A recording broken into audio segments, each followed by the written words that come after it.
नमस्कार, हल्ला बोल में आपका स्वागत है। आपके साथ मैं हूं अंजना ओम कश्यप। 27 साल बाद दिल्ली में बीजेपी का सियासी वनवास खत्म हुआ। राजधानी में दिल्ली वालों ने आम आदमी पार्टी सरकार को हटाकर परिवर्तन कर दिया। अब दिल्ली में भी भगवा परचम लहरा रहा है। अब बारी है महाविजय के महाजश्न की, जिसके लिए प्रधानमंत्री अब से कुछ ही देर बाद माना जा रहा है कि बीजेपी मुख्यालय पहुंच सकते हैं। अमित शाह गृह मंत्री पहले ही पहुंच चुके हैं। जेपी नड्डा बीजेपी अध्यक्ष पहुंच चुके हैं। ये 3 तस्वीरें हम आपको दिखा रहे हैं। बीजेपी अध्यक्ष जेपी नड्डा वहां पहुंचे हैं। इसी के साथ तमाम जो बड़े नेता हैं, मंत्री हैं, विधायक हैं, सब पहुंच रहे हैं। प्रधानमंत्री के पहुंचने का इंतजार है। गृह मंत्री अमित शाह, जिन्होंने सबसे ज्यादा बीजेपी की तरफ से 12 रैलियां की, 4 रोड शो किए, 18 कुल कार्यक्रम गृह मंत्री अमित शाह ने किए थे। और ये बड़ा मौका, गृह मंत्री के चेहरे की खुशी दिख रही है। चाहे वो जय पांडा से मिले हों, उसके बाद अध्यक्ष से मिले हों, सबको उन्होंने गर्मजोशी के साथ सबका अभिनंदन स्वीकारा और सबको बधाई दी है। प्रधानमंत्री कुछ ही देर में पहुंचने वाले हैं। दिल्ली वालों ने केजरीवाल की मुफ्त की सौगातों को नजरअंदाज किया, मोदी की गारंटी पर भरोसा किया। वो पिछली सरकार की योजनाओं को भी जारी रखेंगे, साथ ही अलग से कई योजनाओं का भी लाभ दिल्ली वालों को देने वाले हैं। उन्होंने कहा था कि ये संकल्प पत्र है, लेकिन इसी के साथ साथ मेरी गारंटी है, ये मोदी की गारंटी है। हैरानी की बात है कि नई दिल्ली सीट से अरविंद केजरीवाल खुद चुनाव हार गए। उन्हें प्रवेश वर्मा ने जबरदस्त शिकस्त दी है। 4000 वोटों से उन्हें हराया है। जंगपुरा से मनीष सिसोदिया को बहुत कम मार्जिन से, सिर्फ 600 वोट से वो हार गए। वहां बीजेपी कह रही है कि अब पूरी तरह से सफाया हो गया। आम आदमी पार्टी का डबल इंजन की सरकार तेजी से दिल्ली का विकास करेगी। अरविंद केजरीवाल ने जनादेश को स्वीकारते हुए बीजेपी को बधाई दी और कई साल तक दिल्ली की गद्दी पर राज करने वाली कांग्रेस को ज्यादातर सीटों पर, आपको बताएं, जमानत जब्त होने की नौबत आई। दिल्ली में लगातार तीसरे विधानसभा चुनाव में कांग्रेस की 0 सीटें आई हैं, 0।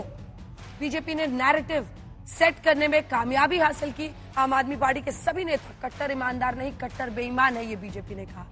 शराब घोटाला, केजरीवाल का आलीशान बंगला, जिसको उन्होंने शीश महल कहा, वो शब्द लोगों की जुबान पर कहीं ना कहीं अटक गया, जिस पर बीजेपी जनता को संदेश दे सकी कि आप सिर्फ बहानेबाजी और बीजेपी पर आरोप लगाती है, ऐसे नहीं चलेगा। इसीलिए प्रधानमंत्री मोदी ने नारा दिया कि आपदा जाएगी, दिल्ली में बीजेपी सरकार आएगी। यमुना सफाई का मुद्दा या फिर राजधानी की खराब सड़कें, बीजेपी ने बार बार आम आदमी पार्टी सरकार को एक्सपोज किया और ये सब काम आया। आप सरकार की काम करने की जो मंशा नहीं है, इस पर उन्होंने कहा कि काम करना नहीं चाहते हैं, बहानेबाजी करते हैं। आज हम दिल्ली के चुनाव के नतीजों पर करेंगे विस्तार से चर्चा। लिए चलेंगे आपको बीजेपी मुख्यालय भी, जहां से कुछ ही देर में प्रधानमंत्री नरेंद्र मोदी पहुंचने वाले हैं। लेकिन उससे पहले जल्दी से आपको अपनी ये रिपोर्ट दिखा देते हैं। इससे आप ये समझ पाएंगे कि आखिर बीजेपी की जीत की वजह क्या रही।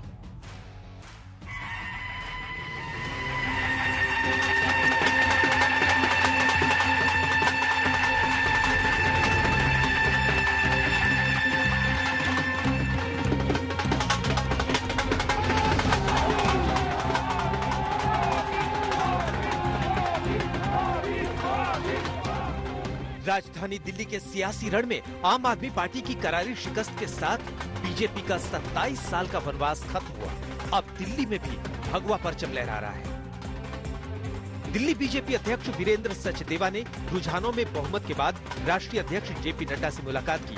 उन्होंने कहा कि मोदी है तो मुमकिन है। विजय के अगर कोई शिल्पकार हैं तो माननीय प्रधानमंत्री श्री नरेंद्र मोदी हैं। दिल्ली की जनता ने उनके काम को सलाम किया है। दिल्ली की जनता ने इस विश्वास को सलाम किया है कि अब हम दिल्ली को विकसित राजधानी प्रधानमंत्री नरेंद्र मोदी जी के साथ बनाएंगे। माननीय गृह मंत्री श्री अमित शाह जी, माननीय राष्ट्रीय अध्यक्ष जी श्री जगत प्रकाश नड्डा जी, जो लगातार हम जैसे कार्यकर्ताओं को प्रेरणा देते रहे, सिखाते रहे, ये जीत हमारे नेतृत्व की जीत है। दिल्ली की जनता को अब ये हम विश्वास दिलाते हैं कि अब हमारी जिम्मेदारी है कि हम अपने संकल्प पत्र के सभी संकल्पों को पूरा करेंगे। जिस लैंडस्लाइड विक्ट्री के साथ पिछले 2 चुनावों में आप दिल्ली की सत्ता में आई थी, वैसी ही आंधी के साथ दिल्ली वालों ने आपकी विदाई भी कर दी। सबसे बड़ा उलटफेर नई दिल्ली सीट पर हुआ, जहां बीजेपी प्रत्याशी प्रवेश वर्मा ने अरविंद केजरीवाल को करीब 4000 वोट से मात दे दी। नाम सारे दुनिया के लिए बहुत बड़ा था, मगर जब मैं समझता था और मैं हमेशा कहता था कि भारतीय जनता पार्टी के कार्यकर्ता जब भी एकजुट होकर लग जाएंगे तो ऐसे कोई भी देश की सीट नहीं है जो हम नहीं जीत सकते। और सबसे बड़ी हमारी ताकत है प्रधानमंत्री मोदी जी का नाम। उनके जो किए हुए काम हैं देश में, वो उनसे लोगों का इतना विश्वास होता है।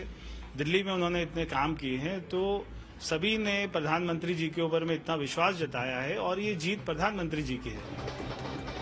हार पर अरविंद केजरीवाल बोले, जनता का फैसला विनम्रता से स्वीकार करते हैं। जनता का जो भी निर्णय है, जनता का जो भी फैसला है, उसे हम पूरी विनम्रता के साथ स्वीकार करते हैं। जनता का निर्णय सर माथे पर। मैं भारतीय जनता पार्टी को इस जीत के लिए बहुत बहुत बधाई देता हूं। जिस शहर को साफ पानी न मिले वो 1 साल भ्रमित हो सकती है, 2 साल भ्रमित हो सकती है, 3 साल भ्रमित हो सकती है, चौथी बार तो नहीं हो सकती। तो दिल्ली की जनता उस भ्रम से निकल चुकी है। साफ पानी चाहिए उसको, साफ हवा चाहिए, साफ यमुना चाहिए। उधर पूर्व डिप्टी सीएम और जंगपुरा से आप प्रत्याशी मनीष सिसोदिया भी कड़े मुकाबले में करीब 600 वोट से हार गए।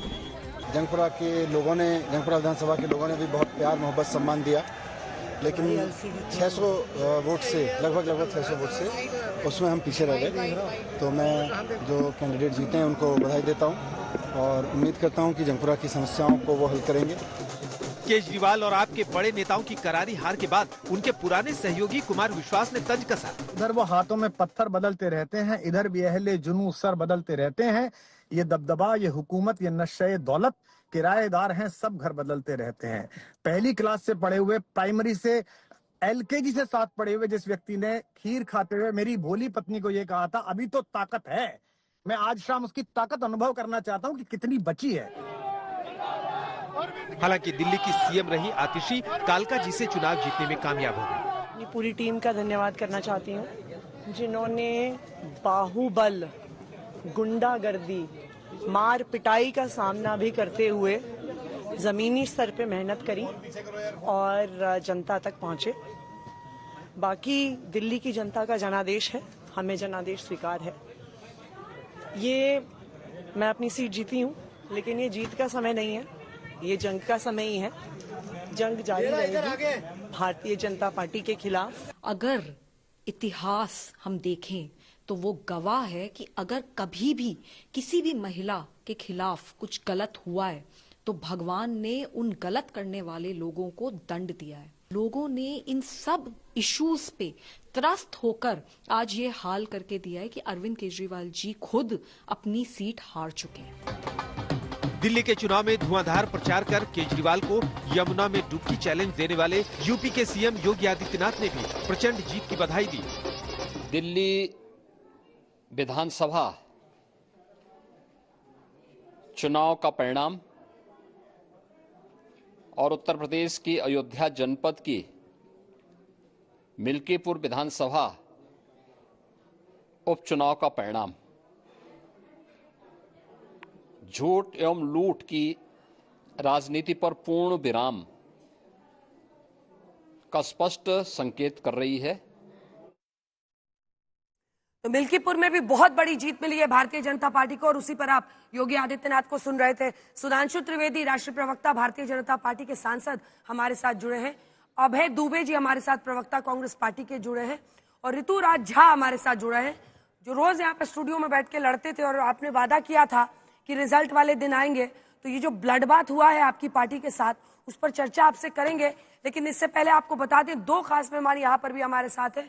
हमारे साथ आशुतोष जी राजनीतिक विश्लेषक के तौर पर है और संगीत रागी जी हमारे साथ संघ समर्थक विचारक के तौर पर यहाँ पर स्टूडियो में जुड़ रहे हैं। लेकिन इससे पहले कि हम चर्चा की शुरुआत करें, आपको लिए चलेंगे हमारे 2 सहयोगी इस वक्त हमारे साथ सीधा बीजेपी मुख्यालय से जुड़ रही है। श्वेता सिंह हमारी सहयोगी वहां से जुड़ गई हैं और अर्पिता आर्या लगातार वहां से बनी हुई है। दोनों के पास चलेंगे ये जानने के लिए कि इस वक्त जश्न की कैसी तैयारी है। कुछ ही देर में प्रधानमंत्री पहुंचने वाले हैं, लेकिन उससे पहले आइए आपको जल्दी से जरा दिखा देते हैं कि आज की दिल्ली वाली जीत के बाद पूरा मैप इंडिया का अगर आप पॉलिटिकल पार्टी की डोमिनेंस के नजरिए से देखें, 21 राज्यों में फिलहाल ये देखिए जो आप मैप पूरा पीछे देख रहे हैं, जूम इन कीजिए जरा चिप से।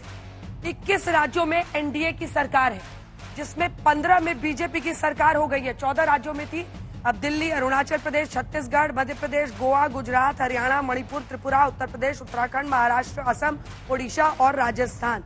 इसी के साथ एनडीए की सरकार इसमें जोड़ लीजिए 6, बिहार, मेघालय, नागालैंड, सिक्किम, पुडुचेरी और आंध्र प्रदेश। अब आते हैं आपको मई 2014 में लिए चलते हैं, जब प्रधानमंत्री नरेंद्र मोदी सत्ता में आए। 5 राज्यों में उस वक्त बीजेपी की सरकार थी और 1 राज्य में एनडीए की। छत्तीसगढ़, गुजरात, गोवा, मध्य प्रदेश और राजस्थान में थी। पंजाब में अकाली दल के साथ एनडीए की। लेकिन उसके बाद से देखिए, चाहे वो दिल्ली के नतीजों की बड़ी बातें जो है वो भी हम आपको बताएंगे। 2014 से आते आते अब 21 राज्यों में एनडीए का विस्तार है और 15 राज्यों में बीजेपी की अपने दम पर सरकार है। तो 2014 से लेकर 2025 तक का सफर दिख रहा है। आइए आपको सीधे लिए चलते हैं। जीत की बड़ी बड़ी वजह भी हम बता रहे हैं श्वेता। एक बार ग्राफिक्स के जरिए जो हमने पॉइंटर्स बनाए वो भी दिखाइए। प्रधानमंत्री ने कहा आपदा आई है दिल्ली पर और ये आपदा इस बार जाएगी, बीजेपी आएगी। वो सच हुआ है। कुछ देर में पीएम पहुंचने वाले हैं जश्न की। जी, यहाँ पर दरअसल जिस तरीके से भारतीय जनता पार्टी के कार्यकर्ताओं का जश्न है, आप समझिए कि पिछले 3 बार का वो दर्द भी इसमें शामिल है, जिसमें यह भी कहा जाता था कि आप एक ऑटो में बैठकर पहुंच सकते हैं विधानसभा, एक छोटे से ऑटो में बैठकर पहुंच सकते हैं, लेकिन अब किस चीज में बैठकर जाएंगे विधानसभा? अब मैं आपको बताऊं, अब हम विकास की गाड़ी में विधानसभा बैठकर जाएंगे। ये जो विकास की जो डोर होगी, ये दिल्ली की स्वच्छ सड़कों के लिए डोर होगी। उस स्वच्छ सड़कों पर 52 सीटर बस। मैम, आज दिल्ली का दिवाली मनाने का दिल है। दिल्ली मना ली सुबह सुबह। आप तो मोदी जी का मुखौटा पहनकर। जी मैम, मेरा नाम महेश है और 27 साल बाद जो जीत मिली है, ऐतिहासिक जीत है मेरी। मैम मेरी तो 28 है।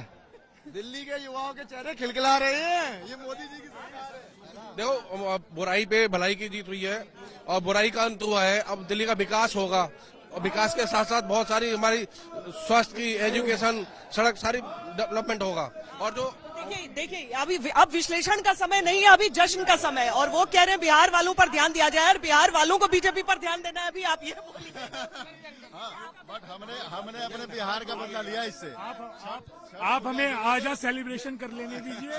दिल्ली से आपदा का सफाया हुआ है और भाजपा का गई है। ये छठी मैया ने आशीर्वाद दिया भारतीय जनता पार्टी को। और क्या बोला था पूर्वांचली। सवाल ये भी है बीजेपी के सामने कि यमुना नदी को साफ हम करेंगे, यमुना माँ की सफाई होगी, पूर्वांचली वहाँ छठ कर पाएंगे। इस सब ये वादे बहुत बड़े हैं, इनको पूरा करना भी बहुत मुश्किल होगा। लेकिन अंजना, जिस तरीके से यहाँ पर पहुंचे हैं, प्रधानमंत्री नरेंद्र मोदी की प्रतीक्षा हो रही है। ये भारतीय जनता पार्टी के लिए एक परंपरा बन चुकी है कि आप उत्सव मनाते हैं, आप चुनाव के नतीजे आए, आप उत्सव मना लीजिए। अभी तक 2-2 राज्यों के एक साथ चुनाव हो रहे थे तो एक न एक की गारंटी हो जाती थी। इस बार दिल्ली था, थोड़ा डर कर तैयारी की थी या पक्का था? अब दिल्ली के सभी कोनों में भाजपा आ गई है। हरियाणा थी हम लोगों की, पूरा 100% श्योर था। लड्डू या जलेबी थी? दोनों थे, दोनों। हरियाणा के जलेबी और यूपी के लड्डू, मथुरा के लड्डू चलेंगे। सब कुछ था, सब कुछ चलेगा। तो देखिए इस हिसाब से इस प्रकार यहाँ पर तैयारी रही। और अब एक चुनाव खत्म होता है, सिर्फ नेता कार्यकर्ता कहते हैं कि हम तो अगले की तैयारी अब कर रहे हैं। वही 7 कार्यकर्ता तैयार रहता है। यही बीजेपी है और इसीलिए यहाँ का उत्सव है, इसीलिए यहाँ की भीड़ है जहाँ पर प्रधानमंत्री नरेंद्र मोदी आने वाले हैं। अंजना। बिल्कुल, मैं कुछ ही देर में आपके पास फिर से लौटूंगी। प्रधानमंत्री बताया जा रहा है कि अब कुछ मिनटों में वहां पहुंच सकते हैं। अर्पिता, आपके पास आते हुए पिछली बार भी 2024 में देखिए तो 3 बार जश्न मनाने का मौका मिला और प्रधानमंत्री बीजेपी दफ्तर पहुंचे थे। सबसे पहले 4 जून को जब लोकसभा के नतीजे आए थे, उसके बाद से 8 अक्टूबर को जब हरियाणा के नतीजे आए, 23 नवंबर को जब महाराष्ट्र के नतीजे आए और ये जनवरी मतलब के बाद फरवरी के महीने में फिर 25 का भी खाता खुल गया है जश्न वाला। लेकिन मुझे तो लगता है कि पीएम अब बिगुल फूंक देंगे बिहार का भी। कल बिहार के सांसदों से मिले हैं, अगले के लिए तैयारी शुरू हो जाएगी, रोलिंग द बॉल जिसे कहते हैं। बिल्कुल अंजना, ये खासियत है बीजेपी की, क्योंकि कहते हैं कि एक चुनाव खत्म नहीं होता उससे पहले ही दूसरे की चिंता शुरू हो जाती है। और जैसा आप जिक्र कर रही हैं बीजेपी दफ्तर में प्रधानमंत्री के आने का, ये परंपरा सा हो गया है। हमने अंदर की तस्वीर दिखा दी बीजेपी मुख्यालय में, लेकिन यहाँ पूरी सड़क जो है वो बीजेपी के झंडों से पटी हुई है, प्रधानमंत्री नरेंद्र मोदी के पोस्टर से। आप देखिए, अगर हम आपको दिखाएं सड़क में किस तरीके से प्रधानमंत्री के आगमन में उनके स्वागत के लिए यहाँ पर उनके कट ऑफ जो है वो लगाए गए हैं और उनके स्वागत की पूरी तैयारी है। ढोल नगाड़े सड़क पर जबरदस्त आता है, लोग नजर आ रहे हैं और यहाँ पर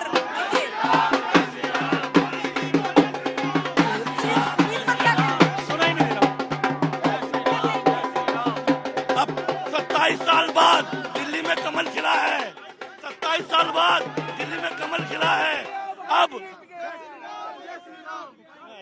अब दिल्ली को विकसित करना है, एक सुंदर शहर बनाना है, सबके सपने सच करने हैं, यही मोदी जी से हमारी गलती है। दिल्ली से जश्न किसका है, विदाई का है या अपने आगमन का? अपने आगमन का।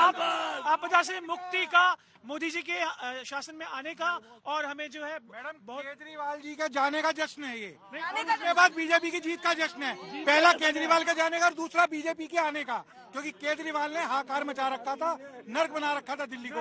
रोज सुबह आके पीसी करना, झूठ बोलना, यही काम था हमारा। मोदी, दिल्ली में मोदी। दिल्ली के भाजपा कार्यकर्ता दिवाली के बाद आज दूसरी बार दिवाली मना। तो मैंने देखा दिवाली और होली दोनों मना रहे हैं आप लोग, रंग भी उड़ रहे हैं। बिल्कुल बिल्कुल, दिवाली और होली सामूहिक रूप से मना रहे हैं। और केजरीवाल जी ने दिल्ली को 11 वर्षों तक जिस तरह से नरक का माहौल बना के रखा, इस नरक से दिल्ली की जनता ने मुक्ति पाई है और उनको हमेशा के लिए अलविदा कर दिया। कहते हैं ना, कोई जैसे माँ बाप होते विरासत में बहुत कुछ छोड़ कर जाते हैं, वैसे राजनेता भी विरासत में बहुत कुछ छोड़ कर जाते हैं। अरविंद केजरीवाल पॉल्यूशन छोड़ कर गए, यमुना गंदी छोड़ कर गए हैं, बहुत सारी चीजें। इस पर क्या बहुत कठिन रहा है आगे। उन्होंने छोड़ा है उसको सब साफ कराना है, दिल्ली को सुंदर शहर बनाना है। और ये जितना जो घोटाला आबकारी विभाग में किया है डिप्टी मुख्यमंत्री ने और केजरीवाल ने, उसकी ये हार है। और मोदी जी कुछ देर में वहाँ पर पहुँचते हैं। अर्पिता, मैं लौटूंगी आपके पास, आप अन्य कार्यकर्ताओं से भी बात कीजिएगा। श्रोता, जैसे ही इशारा कीजिएगा, अगर वहाँ पर आप लोग सुनते हैं कैवलकेड पीएम का आता है, इशारा कीजिएगा, फौरन आपका रुख करेंगे। एक बार जरा प्रतिक्रिया तो ले ऋतुराज झा कह रहे थे कि अगर हारता हूं तो 8 को फिर आपसे बात करूंगा, उस दिन मुझे बताइएगा। तो जरा झा जी से पूछा जाए कि क्या इतना गड़बड़ा गया आपके, तो केजरीवाल साहब ही हार गए। आज तो सुधांशु जी से पहले आप ही से बात करनी पड़ेगी। जय खाइए भाई, क्या हो गया झा जी, इतना लड़ते झगड़ते थे। हाँ। अंजना जी, सबसे पहले तो मैं अपने मित्र सुधांशु त्रिवेदी जी को बहुत बहुत बधाई देना चाहता हूं कि दिल्ली की जनता ने आपको बहुत उम्मीद से चुना है। और राजनीति में, खेल में होता है ऐसा, हम लोग अपनी हार को स्वीकार करते हैं, कुछ तो कमियां रही होगी और उसकी समीक्षा भी होगी। और अगर आप वोट परसेंटेज वाइज देखेंगे तो लगभग 2% के आसपास का डिफरेंस है, लेकिन सीटों में वही डिफरेंस काफी बढ़ जाता है। और जैसा कि नेताजी अरविंद केजरीवाल जी ने कहा कि हम लोग बहुत मजबूत विपक्ष की भूमिका निभाएंगे और 10 साल तक दिल्ली की जनता ने हमें काम करने का मौका दिया। सेवा जी। हाँ जी, अरविंद केजरीवाल जी काहे आ रहे? हेलो, समझ में आपका गला लगता है काफी खराब हो गया, सुनाई नहीं दिया मुझे, क्या बोले आप? हाँ, ये सब सवाल कहाँ सुनाई देता है, काम की बात सुनाई देगी तब ना। अरविंद केजरीवाल जी क्यों हारे? आपको भी अच्छे से पता है, आप ऑफ रिकॉर्ड काफी कुछ बता भी रहे थे, लेकिन मैं ज्यादा उन चीजों में नहीं पढ़ना चाहता हूँ। उसकी समीक्षा होगी और पार्टी जब समीक्षा करेगी तो एक एक सीट वाइज समीक्षा करेगी, कहाँ क्या कमियां रही, कहाँ क्या सुधार की गुंजाइश है। और कंस्ट्रक्टिव पॉलिटिक्स में हम इसको बहुत पॉजिटिव वे में लेते हैं। और जनतंत्र में जनता ही जनार्दन होती है और जनता ही सब कुछ है। जनता ने जो मैंडेट दिया है हम उसको स्वीकार करते हैं और जहां कमियां रही है, जहां सुधार की गुंजाइश होगी, उसको ठीक करेंगे और आगे बढ़ेंगे। हार और जीत तो खेल में और अभी तक कभी विपक्ष में आप लोग रहे नहीं हैं, अच्छा है, कुछ सीखिएगा। ये रोना धोना कि ये हुआ वो हुआ, क्योंकि वहीं से जीतते थे पहले, तब सब ठीक रहता था। अभी रोना धोना नहीं चलेगा, हारे तो हार को स्वीकारना चाहिए। अच्छा है, विपक्ष में रहने का आपका पहला अनुभव रहेगा, आपकी भूमिका पर भी लोगों की नजर रहेगी। सुधांशु जी, बड़ी जीत आपके लिए, मुबारक भी आपको इसके लिए, लेकिन प्रचंड जीत है। आशुतोष जी सुबह से बताने में लगे हुए हैं कि नहीं नहीं ऐसा कुछ नहीं है, जीत है। लेकिन मैं मानती हूं कि 40 सीटों का इजाफा एक चुनाव में एक बहुत बड़ी जीत है। और पीएम के रिपोर्ट कार्ड को, सुधांशु जी मेरा सवाल खत्म नहीं हुआ है, पीएम का रिपोर्ट कार्ड मैं आपको बताना चाहती हूँ। 65 राज्यों में विधानसभा के चुनाव हुए उनके पीएम बनने के बाद। 28 चुनाव में बीजेपी जीती अपने दम पर, 40 चुनाव में एनडीए जीती, 6 राज्यों में पहले बार बीजेपी का सीएम बना, 6 राज्यों में बीजेपी सत्ता गंवाई थी, ये भी इसी रिकॉर्ड में शामिल है। लेकिन पीएम के चेहरे पर आपकी जो निर्भरता है, प्रधानमंत्री नरेंद्र मोदी और उन्हीं के इर्द गिर्द आपकी जीत का मंत्र दिखता है।